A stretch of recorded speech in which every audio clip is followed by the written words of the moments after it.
good to be back. I have spent a lot of time in Reno over the years, and it is so good to be back in Reno. Are we ready to do this? Are we ready to vote? Are we ready to win? Yes. It is so good to be back and with so many incredible leaders. And I want to just start by thanking everyone here for taking time out of your busy lives to be here this afternoon for us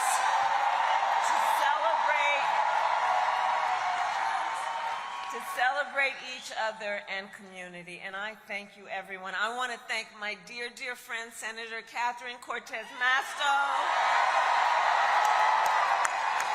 As you know, we were AGs together. I was in California, she was here. We were fighting a good fight, arm in arm, always together.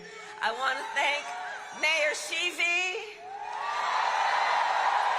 DNC Chair Jamie Harrison, Michael Gordon with La Una Local 169,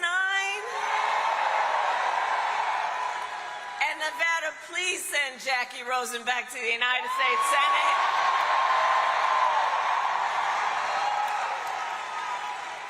And to all the tribal, elected, and community leaders with us today, I thank you. I thank you. I thank you. So Reno, tomorrow, well, by the way, happy Halloween. So tomorrow, Friday, November 1st, is the last day to vote early in person. And if you are voting by mail, please do not wait. Sign the envelope and return your ballot today. Your ballot must be returned to a drop box or postmarked by Election Day next Tuesday, November 5th. So please help get the word out and ask people to go to iwillvote.com if they're not sure.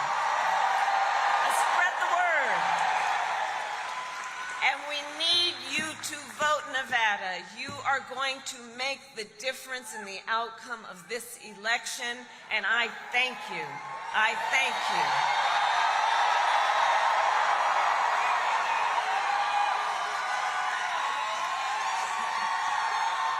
So, okay, we got some work to do. Okay, we have 5 days left in one of the most consequential elections of our lifetime, and we do have work to do.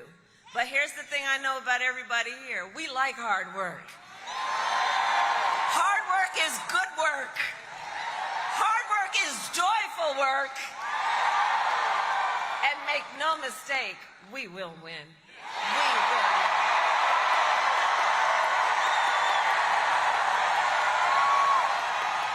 We will win. And one of the reasons we will win is because I know who the folks are here. I know who you are. And here's the thing about all of us. We know that when you know what you stand for, you know what to fight for. You know what to fight for. And we know we have an opportunity in this election to turn the page on a decade of Donald Trump trying to keep us divided and afraid of each other. We're done with that. We're exhausted by it. We're done with that. We're done with it. And Reno, this is the thing. We know that this is not who we are. That's not who we are. And it is time for a new generation of leadership in America. And I am ready to offer that leadership as the next president of the United States.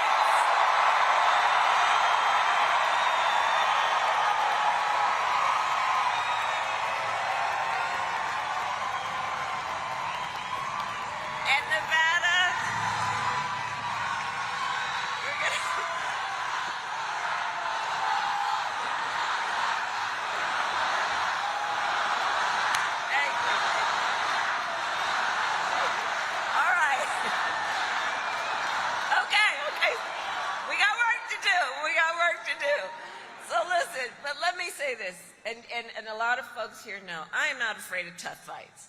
For decades, as a prosecutor and as top law enforcement officer of the first cousin in Nevada, California, I fights. I won fights with Catherine against the big banks that ripped off homeowners,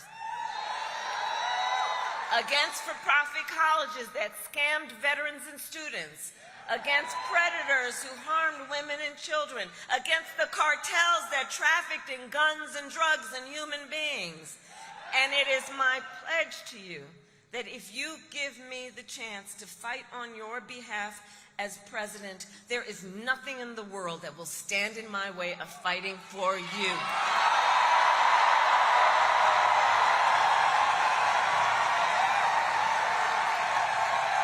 For the people.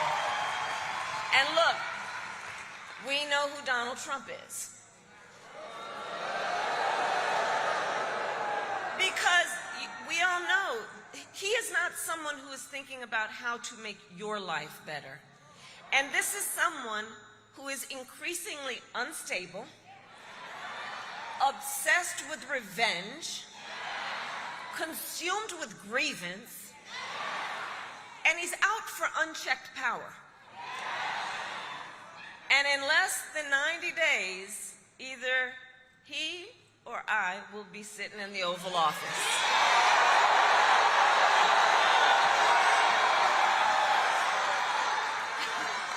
And listen, here's what we can imagine, right? We've all seen on TV, you've seen the Oval Office, but here's the thing.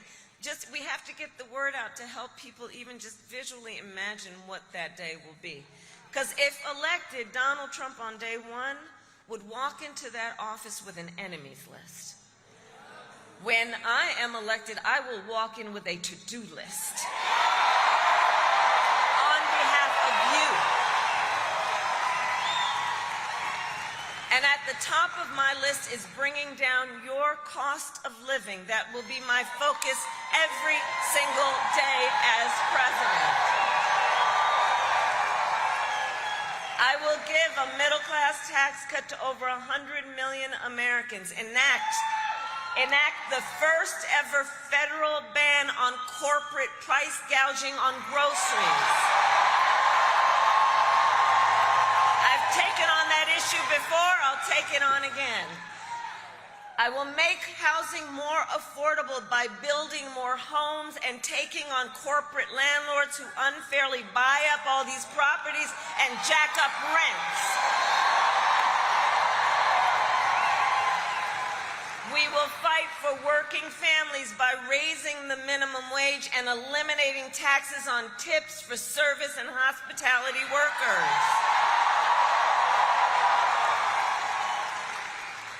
And if you're caring for an elderly parent, I took care of my mother when she was sick. Listen, this is personal for me, as so many of these issues. If you are taking care of an elderly parent, my plan will cover the cost of home health care for seniors with Medicare,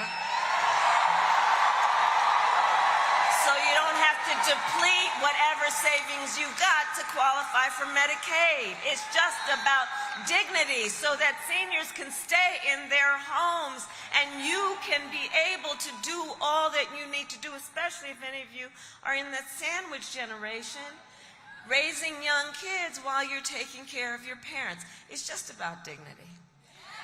My plan will lower the cost of childcare, same point. We will also cut taxes for small businesses. Can I see the small business owners who are here?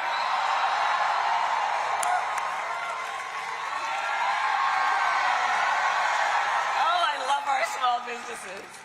And we will lower health care costs, because here's where I come from. I believe that health care should be a right and not just a privilege of those who can afford it.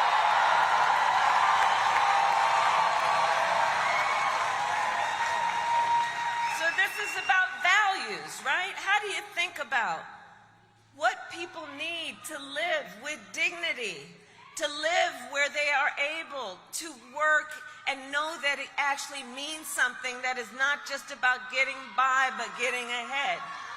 On the other hand, Donald Trump's answer to the financial pressures you face is the same as it was the last time. Another $1 trillion in tax cuts for billionaires and big corporations.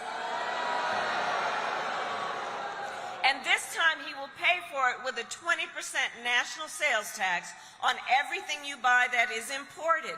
Just imagine, on clothes, food, toys, cell phones.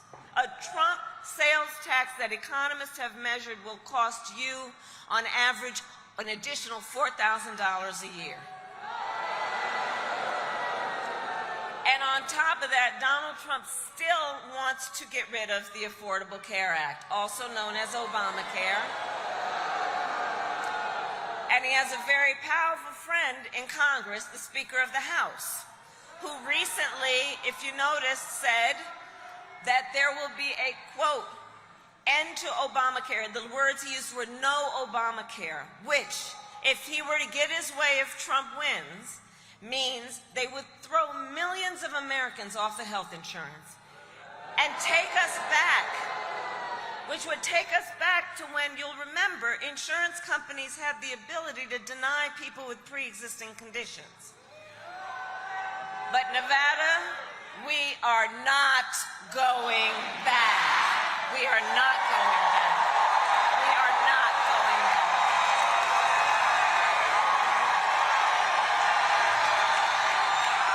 We are not going back. We're not going back. We're not going back. And we are not going back because ours is a fight for the future.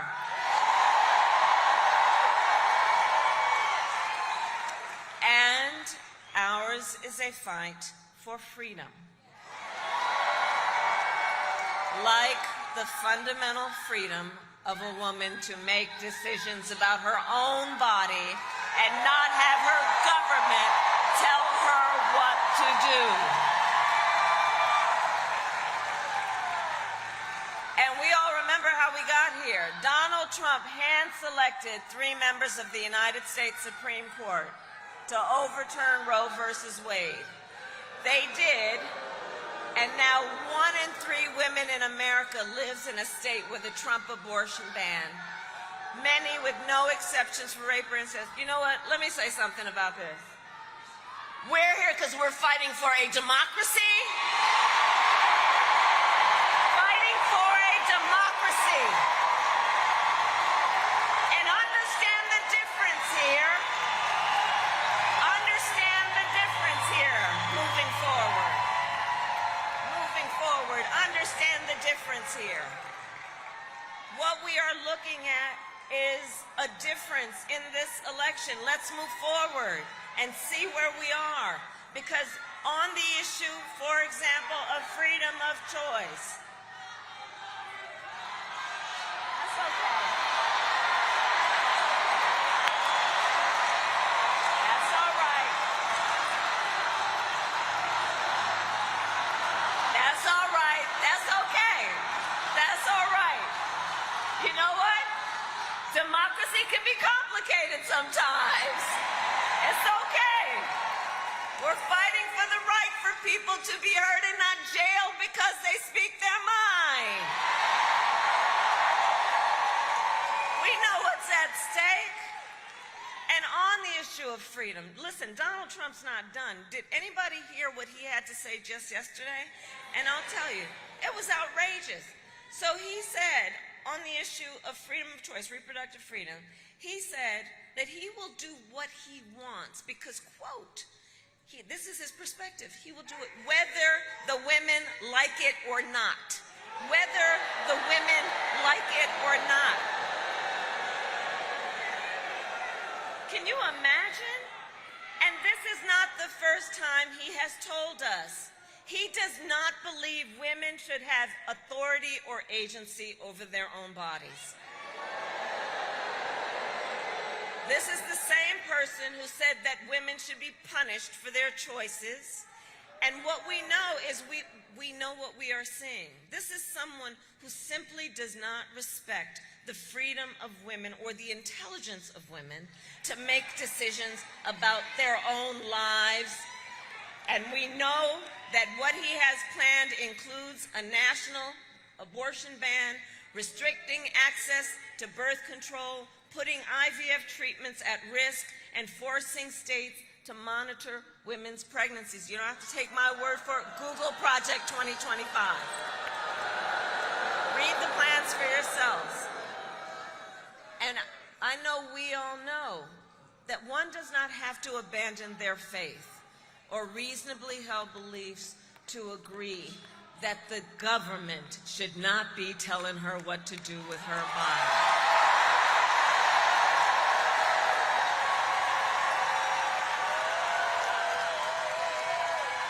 So Nevada, to protect your right to make your own health care decisions, vote yes on question 6.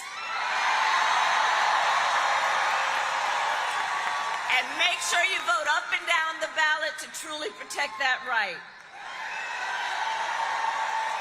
And I will tell you, when Congress passes a bill to restore reproductive freedom nationwide, as President of the United States, I will proudly sign it into law.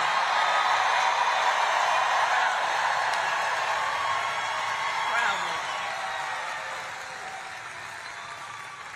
So, Nevada, I am here asking for your vote. I am asking for your vote. And here is my pledge to you. And I got your back.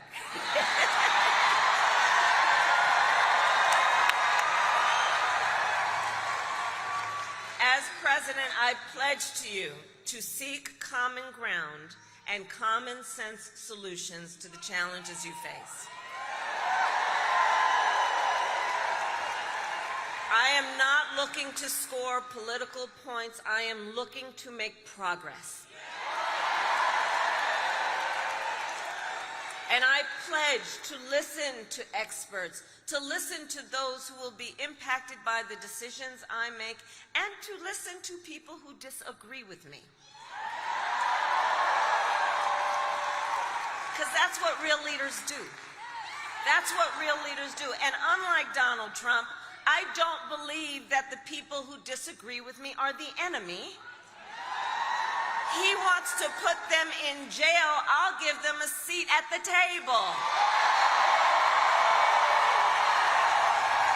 That's what leadership looks like. And I pledge to you to always put country above party and self, and to be a president for all Americans. For all Americans. So it all comes down to this. We are all here together. And again, you are taking this time to be here because we love our country. We love our country. And when you love something, you fight for it. You fight for it.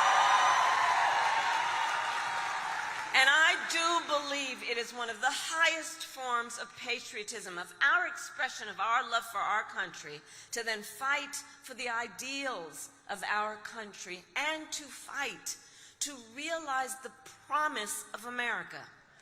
And I'm going to tell you, I have always believed in our nation's promise because I have lived it.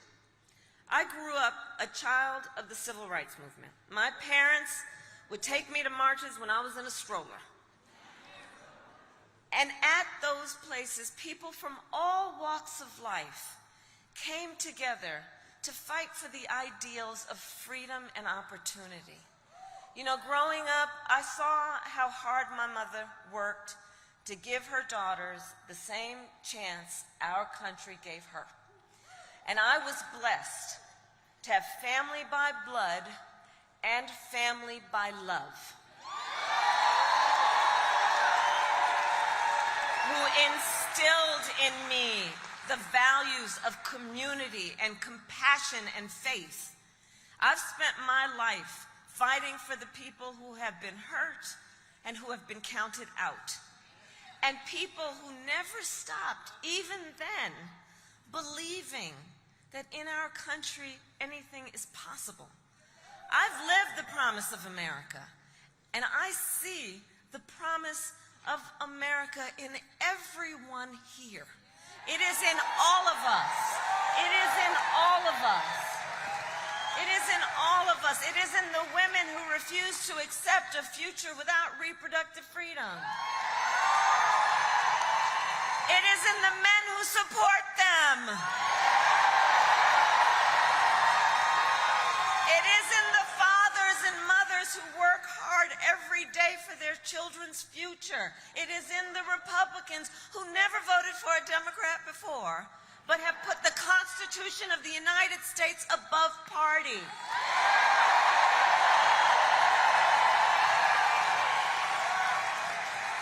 I see the promise of America in all the young leaders who are voting for the first time.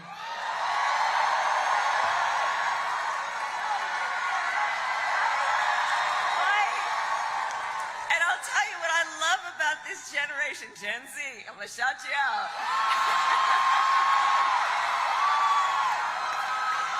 Let me tell you what I love about you all, you leaders, you young leaders, as you are rightly impatient for change. I love that about you.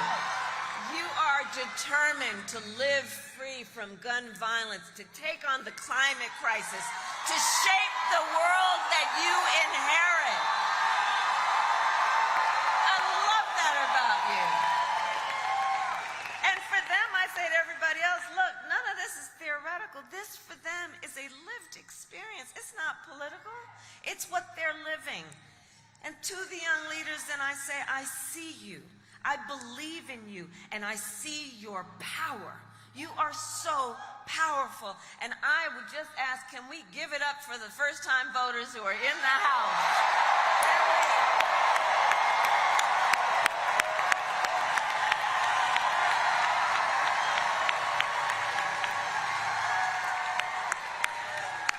Right. See, I'm telling you, our future is bright. You just have to see it in front of you.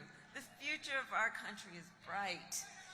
And so, to the people of Nevada, look, you are battle-born. And we are ready for the hard work ahead. We have 5 days to get it done. And so, look, nobody can sit on the sidelines. Let's spend the next 5 days so that when we look back on these days, we have no regrets. And let us make sure that we are knocking on doors, that we are texting folks, calling folks, reaching out to family and friends and classmates and neighbors and coworkers. And as we do, I have a request. As we do, please let's be intentional about building community. And let's be intentional about building coalitions. You know, these last many years, it's had a way of, trying to make people point their fingers at each other, trying to divide us, trying to make people feel alone. So let us all, in this moment, be intentional about building back up and reminding folks we have so much more in common than what separates us. So much more. So much more. And so, we all know here, your vote is your voice, and your voice is your power.